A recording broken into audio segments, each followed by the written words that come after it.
After we assessed the situation carefully, we decided and announced that from tomorrow, visitors who have traveled to mainland China within the last 2 weeks will not be allowed to enter Singapore or transit Singapore.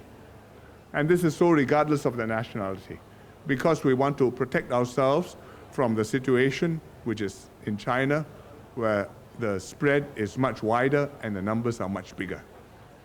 We are doing this as a preemptive measure, purely to protect our public health. And some other countries have also done the same. We know that China is doing all it can to contain the spread of the virus.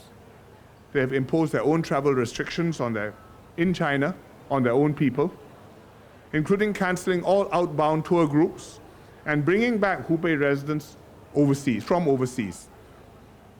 And it's a much stronger response than what they did when first SARS broke out in 2003. So our efforts to stop the entry of people who have been in China recently will complement China's efforts. We wish China well in their efforts to fight the virus. We have confidence that China and the other countries will work together to win this battle internationally. Because it's not just in China that there will be a problem. If in other countries, the countries fail to prevent the virus from spreading and you have a big outbreak in another country, for example, somewhere in Southeast Asia, then we will have a big problem in Singapore, because we have so many travelers come in and out from Singapore every day, hundreds of thousands from Malaysia, more from Indonesia, and others from Southeast Asia, from India, and from all over the world. And if all that has to come to a stop, I think the impact on us, on our economy, on our livelihoods, will be quite severe. So we will work with the other countries, with China, to cooperate, to fight the virus, to understand the disease, to prevent its spread, and we hope to stop the epidemic and gradually to be able to bring the cases down.